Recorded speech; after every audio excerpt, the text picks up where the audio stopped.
Yeah, if anyone's having questions.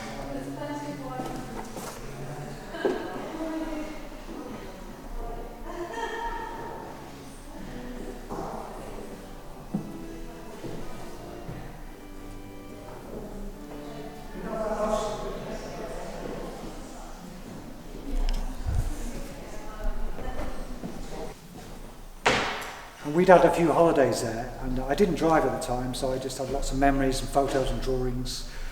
And I'm in my studio in Bodmin, wanted to paint Paul Auster. But I need an idea how to get started. And the idea was I remember it was World Cup time, I remember that. And everywhere there was the St George's flag, and there was also the St Piran's flag, the black background and the white cross. So what I decided to do, I took 6 canvases and I actually nailed down on each of the canvases the white cross from the St Piran's flag, and decided to build a painting on that structure. So this is number 3. So this one, the cross is sort of hidden beneath the paint. But what you get this strange link with reality where there is actually, instead of painting being illusion, a 3-dimensional world on a 2-dimensional surface, with this painting you actually get a physical drop from the harbour side to the water below. There's a physicality about this painting, which is kind of interesting. And also, if you approach the painting from this side, something very curious happens, and it links to the reality of the walk towards Paul Auster, where if you approach from this side, you're on a walk in fields, seas out there. You can't see the harbour. It's hidden behind something. But as you approach the painting from this side, gradually the harbour is revealed.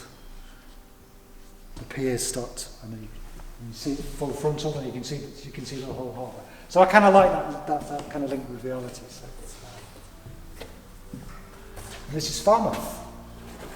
So we have an aerial view of Falmouth,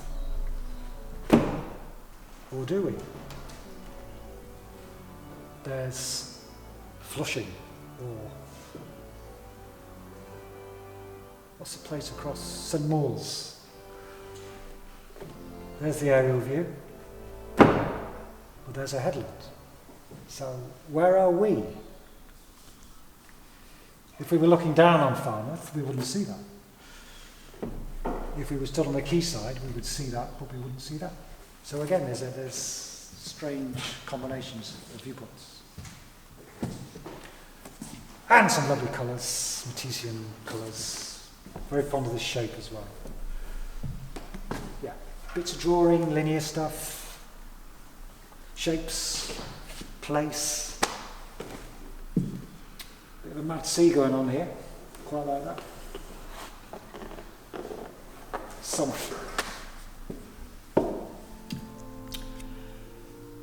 And the reason for that is that I made some link between the grid of New York, the vertical lines and the horizontals of the avenues and the streets. I made a link between the grid and architecture. And in some of the paintings I've actually hidden buildings into that grid of the streets. This idea of this new Tower of Babel is actually hidden in the grid of the streets on some of the City of Glass paintings. There's a link between the grid of architecture and the grid of the streets. But in reality, if you look at a map of New York or North America, this is the actual angle of Manhattan. It's not straight. It's a 40-degree angle or something. So I decided, because this was a square, I thought I'd use the real angle of New York to break up the square. And so again, in this painting, I've got some words that go with this painting, and these are the words. Manhattan lies buried, drowned beneath oceans of sound. So just think of that. Just think of the image. There's Manhattan. Just think of some event, some great catastrophic apocalyptic event. where the oceans turn to sand and drown Manhattan. Just think of that image. And again, I think the reason I came up with the image was the idea of the Tower of Babel, and how, you know, an angry God destroyed the Tower of Babel, actually destroyed it. So I'm thinking about a new Tower of Babel in New York, and then an angry God destroys a new Tower of Babel, and some great apocalypse happens. So again, you know, my imagination's running wild. So think of that. So think of this as Manhattan, and you're up in some spacecraft or something, or some plane looking down on Manhattan surrounded by sand. So there's that mad image as well, buried. But then what are these? What are these circles? There's a subversion of scale. Throughout the City of Glass novel, the detective has a red notebook,